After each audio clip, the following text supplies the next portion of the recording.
आज हम बात करने वाले हैं ऐसे वायरस की जो कोविड-19 से भी ज़्यादा खतरनाक है और चाइना में कोई भी हॉस्पिटल खाली नहीं बचा है। ये चाइना से ही, देखिए, कोविड-19 का ओरिजिन भी हमें चाइना से ही देखने मिला था और इस वायरस को भी चाइना से ही आते हुए देखा जा रहा है और जापान में भी काफ़ी केसेस इसके मिल रहे हैं। तो अभी चाइना में ये कंडीशन है। एक आप ये वीडियो देखिए, उसके बाद हम बात करते हैं।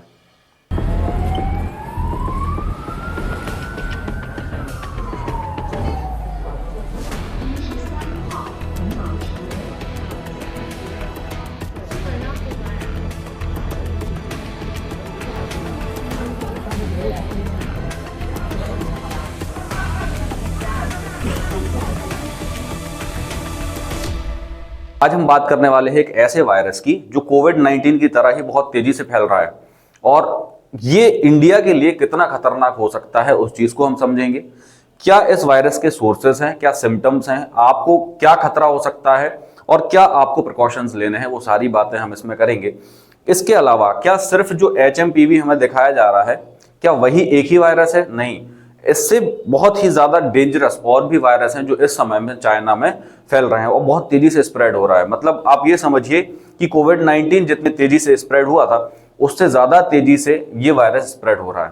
तो एक चीज तो ये, उसके अलावा दूसरी चीज हमें ये भी समझनी होगी कि ये जो अथॉरिटीज हैं ये क्यों इतना अभी जो है इमरजेंसी इन्होंने डिक्लेयर नहीं करी है और क्यों इतना लेट हो जाती है उस चीज को इमरजेंसी डिक्लेयर करने में या पेंडेमिक डिक्लेयर करने में। तो इस चीज को भी हम थोड़ा समझेंगे कि कितना ये खतरनाक है और आपको क्या उससे खतरा हो सकता है। तो देखिए, सबसे पहले हम बात करते हैं, हम जिस वायरस की बात कर रहे हैं उसका नाम है HMPV वायरस। और ये जो है आपका इन पर हम बाद में आएंगे ज्योग्राफिकल कि चाइना में कहां कहां पर फैला हुआ है। यहां पर देखिए आप, China faces new virus outbreak 5 years after Covid crisis. तो आपको पता होगा कि आज से 5 साल पहले जो है कोविड आया था और कोविड के बाद 5 साल बाद ये वायरस आपको फिर से देखने को यहाँ पर मिल रहा है, ठीक है, जिसको हम कहते हैं ह्यूमन मेटा न्यूमो वायरस। अब ह्यूमन मेटा न्यूमो वायरस क्या होता है? ये एक्चुअल में जिस तरीके से रेस्पिरेटरी वायरस कोविड था, कोविड-19, उसी तरीके से रेस्पिरेटरी वायरस ये भी है। अब रेस्पिरेटरी वायरस करता क्या है वो भी मैं आपको समझाता हूं, समझिए। तो देखिए, जब हम ब्रीदिंग करते हैं, ब्रीदिंग करने पर ऑक्सीजन हमारे पास आती है। ऑक्सीजन जब अंदर आती है तो ऑक्सीजन जब एक्सचेंज होती है, देखिए एक ब्रोंक्यूल होता है और इस ब्रोंक्यूल के अंदर ये छोटे छोटे से जो है एल्वियोली के अंदर एयर सैक्स होते हैं और इन एयर सैक्स में से ही क्या होता है, ऑक्सीजन जो है एक्सचेंज होती है। अब ये रेस्पिरेटरी वायरस करते क्या है, ये जो आपके ब्रोंक्यूल हैं इनमें क्या करता है, म्यूकस जमा कर देता है और म्यूकस जमा होने के कारण होता क्या है कि आपको सांस लेने में दिक्कत होने लग जाती है। इसको हम कहते हैं रेस्पिरेटरी वायरस। अब ये जो रेस्पिरेटरी वायरस है, कोविड-19 तो था ही, इसके अलावा HMPV भी आपका रेस्पिरेटरी वायरस है। अब हम बात कर लेते हैं, देखिए आपको न्यूज में कहीं भी आप पढ़ेंगे तो आपको दिखाया जा रहा है कि HMPV वायरस है, बट इसके अलावा यहां देखिए आप, China declares state of emergency as epidemic overwhelms hospital and क्रीमेटोरियम्स।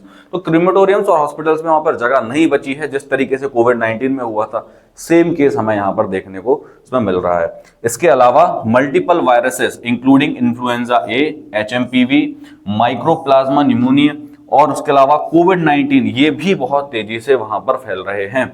ये ग्राउंड सिचुएशन वहां की है। अब आप कहेंगे कि ये जो WTO, WHO ऐसी जो ऑर्गेनाइजेशंस हैं, यहाँ देखिए हमने ये जो अभी एक आर्टिकल पढ़ा था कि ये देखिए, although social media report describe a critical situation, neither Chinese officials nor the World Health Organization has declared a state of emergency. अब ये WHO इतना लेट क्यों हो जाता है, जबकि पूरी वर्ल्ड की हेल्थ जो है इनके ही हाथों में होती है कि आप इनकी गाइडेंस के हिसाब से ही सारी चीजें चलती हैं, बट इतना लेट क्यों हो जाता है? तो देखिए, जितना मेरा मानना है जहां तक, ये ऑर्गेनाइजेशन थोड़ी सी बायस्ड है, चाहे आप WHO हो, WTO हो, इवन UN ही क्यों ना हो, तो ये बायस्ड ऑर्गेनाइजेशंस हैं और इनमें आपको बहुत देरी से देखिए, कोविड जब आया था, कोविड-19, तब भी बहुत देरी से हमें ये देखने मिला था, काफी देर हो चुकी थी कि भैया कोविड-19 एक इमरजेंसी की सिचुएशन है और बहुत ज्यादा, क्योंकि जब तक स्प्रेड हो चुका था बहुत सारी कंट्रीज में। तो ये ऑर्गेनाइजेशन इतनी एफिशिएंट नहीं है, तो हमें अभी से ही खुद का ध्यान रखना होगा। आसपास अगर आपको कुछ सिम्टम्स देखें, मैं अभी बताऊंगा कौन से सिम्टम्स हैं, अगर ये देखें तो आप डॉक्टर से सलाह लें, डॉक्टर से ट्रीट कराएं, उसको हल्के में ना लें, ठीक है। तो एक देखिए, इसके बाद हम चलेंगे तो यहां पर देखिए यहाँ पर कोई भी वैक्सीन अभी तक नहीं बनी है, इस वायरस की कोई वैक्सीन नहीं बनी, जबकि वायरस की डिस्कवरी हो चुकी थी आज से 20 साल पहले। 20 साल पहले हमें पता था कि ऐसा कोई वायरस एग्जिस्ट करता है, लेकिन इसकी कोई भी वैक्सीन अभी तक हम नहीं बना पाए हैं।